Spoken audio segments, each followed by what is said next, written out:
जय श्री राम, जय बागेश्वर धाम। बोलो जय श्री राम, जय श्री सीताराम।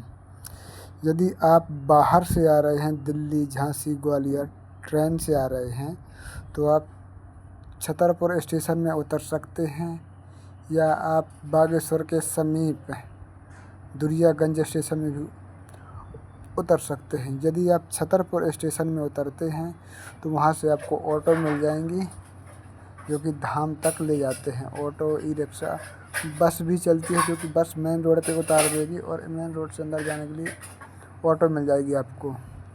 और दुरियागंज से भी आपको ऑटो मिल जाएगी। आप छतरपुर स्टेशन में भी उतर सकते हैं, खजुराहो में भी उतर सकते हैं, और दुरियागंज में भी उतर सकते हैं। लेकिन दुरियागंज में ट्रेनें ज़्यादा नहीं रुकती हैं। फ़िलहाल सभी ट्रेनें भी नहीं रुकती हैं, कोई कोई ट्रेन रुकती है।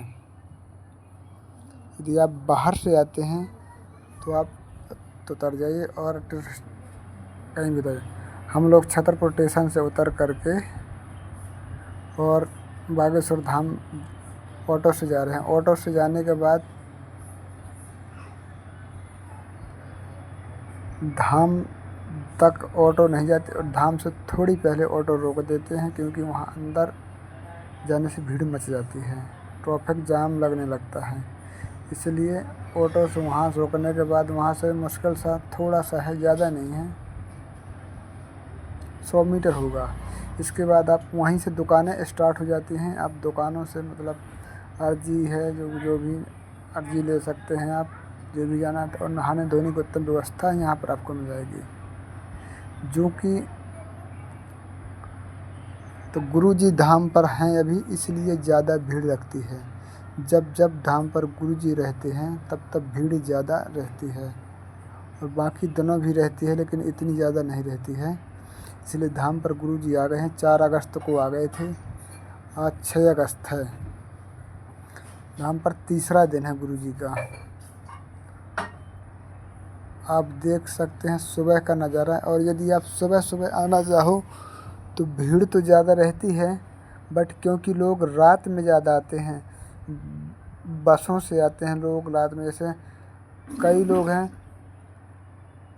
तो सतना रेलवे स्टेशन तक आते हैं, वहाँ से फिर बसों के द्वारा आते हैं, तो वो लोग रात में ही आ जाते हैं। जैसे कई लोग महाराष्ट्र हो गया, बिहार हो गया, क्योंकि यहाँ पर खजुराहो स्टेशन ज़्यादा ट्रेनें नहीं आती हैं। सतना आती हैं, महोबा आती हैं, तो महोबा से भी लोग बसों के द्वारा ही आते हैं। लोग बसों में बाहर से आते हैं, इसलिए सुबह सुबह ज़्यादा भीड़ मचती है, रात को ही लोग आ जाते हैं। और दोपहर के बाद भीड़ थोड़ा तो कम हो जाती है, लेकिन धूप लगती है दोपहर के बाद। यदि आप सुबह सुबह आते हैं तो धूप नहीं लगेगी, और परिक्रमा करने में आसानी भी हो जाती है, लेकिन भीड़ ज़्यादा रहती है। और यदि आप वैसे तो भीड़ दिन भर रहती है, मंगलवार से और शनिवार को बराबर भीड़ रहती है। तो गुरुजी ने बताया था उपाय, यदि आप घर में भी आप अर्जी बांध सकते हैं, लेकिन धाम पर आना ज़रूरी है। तो घर में आप अर्जी बांध दीजिए, और धाम पर आना कंपलसरी है सभी को। देखिए, हम परिक्रमा मार्ग पर चल रहे हैं, और ये लोग परिक्रमा मार्ग पर बहुत सारी भीड़ है, बहुत मतलब दुकानें भी हैं, ढाबे भी हैं, खाने पीने का भी सिस्टम है। और परिक्रमा मार्ग पर चलते रहिए और परिक्रमा लगाते रहिए। 21 परिक्रमा लगाएं और अपनी मनोकामना पूर्ण करें, और बालाजी के सरकार के चरणों में प्रार्थना करें।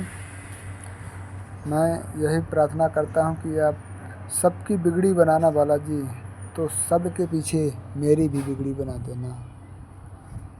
मैं बालाजी से यही प्रार्थना करता हूं।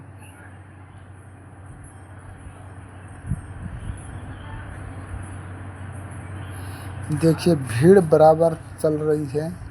सुबह का चाहे 8 बजे हो, चाहे 10 बजे हो, चाहे 11 बजे हो, 12 बजे तक भीड़ बराबर चलती है, क्योंकि गर्मी ज़्यादा है, इसलिए धूप से पैर जलने लगते हैं, तो 12 बजे के बाद धूप में थोड़ा कम हो जाती है। बाकी मौसम ठंडा रहता है तो धूप बराबर हो जाती है। तो गुरु जी जहाँ पर होते हैं तो धूप कहीं ज़्यादा होती है।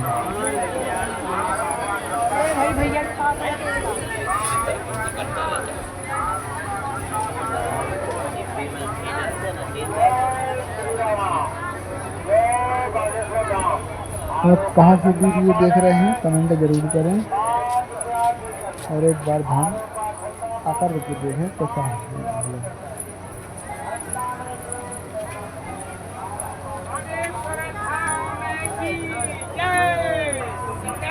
देखो यहाँ पर आपको सब प्रसाद भी मिलता है, आपको पूजा सामग्री सारी सामग्री मिल जाती है। यहाँ पर आपको जो भी सामग्री चाहिए सारी सामग्री मिल जाती है धाम पर। और परिक्रमा मार्ग है, बहुत सुविधा है। ये तो गर्मी में धूप में निकलने के लिए गुरु जी ने वो डाल दी है, हमारे यहाँ इसको दरी बोलते हैं। तो इसके ऊपर पानी के रख दिया जाता है ताकि भक्तगणों को, श्रद्धालुओं को गर्मी से ज़्यादा परेशानी न जाए। और ऊपर से गर्मी तो लगेगी ही तो भैया बराबर, वो भी कुछ दिन में बंद हो जाएगी क्योंकि काम बराबर चल रहा परिक्रमा मार्ग बनने का निर्माण। जब मंदिर बनकर कंप्लीट हो जाएगा और व्यवस्था हो जाएगी। और आपको कितनी अजीब भीड़ है गुरु की धाम पर हैं, जो इतना भीड़ भी कितनी ज़्यादा है। आपको वीडियो में दिखाई बालाजी सरकार का यहाँ पर मंदिर जो दिखाई दे रहा है, यहाँ पर 24 घंटे सीताराम ज्ञान गंध होती रहती है। 24 घंटे होती है। मैंने तो जब देखा तो सीताराम गंध 24 घंटे होती रहती है।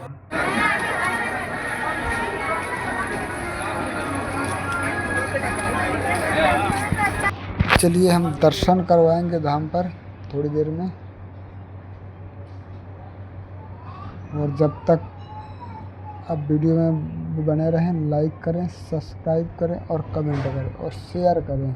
नज़ारा देखिए कितना सुंदर लगता है। मेरा तो यहाँ पर आने के बाद मन करता है कि मैं यहीं बैठ जाऊँ और बस बालाजी में अपने चरणों में सदा सदा के लिए मुझे यहीं रख लें।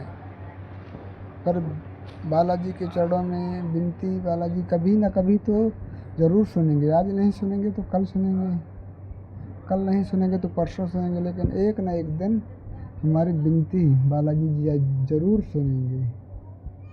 कहते हैं ना, भगवान के घर में देर है अंधेर नहीं है।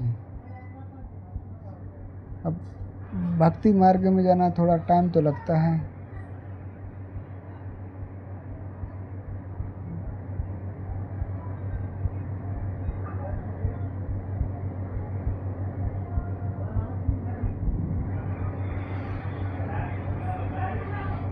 कार्यालय क्रमांक 1 है, क्योंकि इसको बुंदेलखंड का महाकुंभ भी कहा जाने लगा था। अभी कन्या विवाह में कुंभ से कम भीड़ नहीं थी। गुरु जी ने जब 251 कन्या विवाह किया था तो यहाँ पर महाकुंभ से कम भीड़ नहीं थी। इतनी भयानक भीड़ थी, बहुत ज़्यादा। करीब 10 से 15 लाख लोग 2 दिन में समाहित हो चुके थे। और गुरु जी की सबसे बड़ी विशेषता थी, यहाँ पर खाने पीने का इंतज़ाम सबको बिल्कुल फ्री में रहता है। आप मंगलवार को पेशी करने आएँ तो अन्नपूर्णा भंडारे में आपको फ्री में भोजन मिलता है। सुबह अन्नपूर्णा भंडारे का समय है, सुबह 8 बजे से 10 बजे तक भोजन मिलेगा। इसके बाद आपको 11 बजे से 2 बजे तक भोजन मिलेगा। इसके बाद आपको सायं 8 बजे से 10 बजे तक भोजन मिलेगा। निःशुल्क है, उसका कोई पैसा नहीं लगता है धाम पर। बालाजी सरकार का जो कुछ भी है सब उन्हीं की तो कृपा से होता है, तो गुरु जी की कृपा से होता है।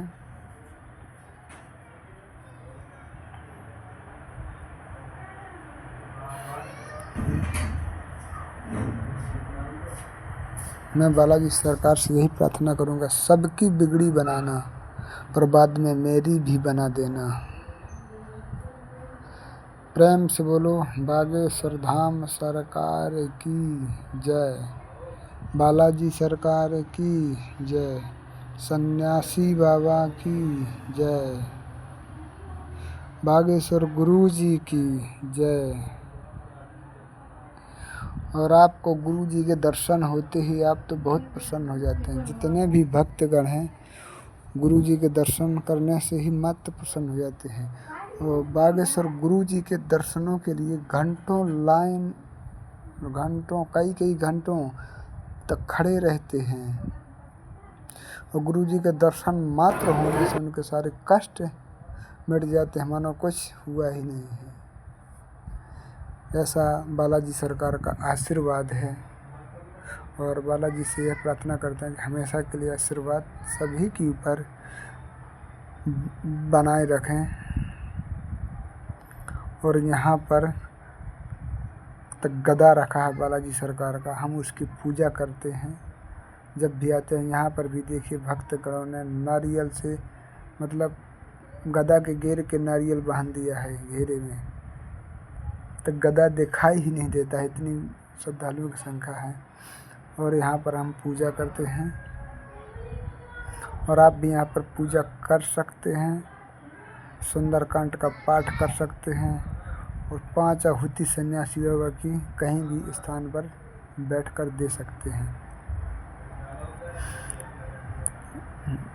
यहाँ पर ये हवन यज्ञ का मंदिर दिखाई दे रहा था।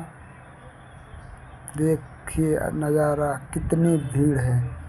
और यहाँ से लोग कार्यालय क्रमांक 1 है यहाँ पर, यहाँ से लोग भभूति लेने के लिए जाते हैं। यहाँ से लाइन में लगते हैं इधर से, और उधर से भभूति लेके अंदर से निकलते जाते हैं। इसको कार्यालय क्रमांक 1 है यहाँ पर। और यहाँ पर भभूति वितरित की जाती है और लड्डू महाप्रसाद भी यहाँ पर ही मिलता है। और कार्यालय क्रमांक 2 में बालाजी सरकार का सिद्ध अभिमंत्रित नारियल मिलता है।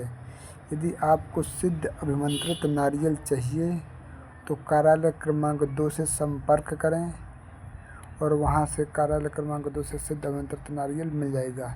लेकिन आपको सिद्ध अभिमंत्रित नारियल को लाल रंग के कपड़े में लपेट करके ले जाना है, खुला नहीं ले जाना है। ऐसा बालाजी सरकार का आदेश आया था शायद, क्योंकि वहाँ पर माइक के द्वारा यही ऐलान करते हैं कि वहाँ सिद्ध अभिमंत्रित नारियल खुला नहीं ले जाएंगे, लाल रंग के कपड़े में ही समेट लपेट करके ले जाएंगे। और भभूति लेने के लिए आपको एक डिबिया मिल जाती है 5 रुपए की, आप उसमें भभूति ले लीजिए और भभूति ले करके ले जाइए भभूति और खाइए और लगाइए थोड़ा। भभूति मात्र से ही चमत्कार होता है।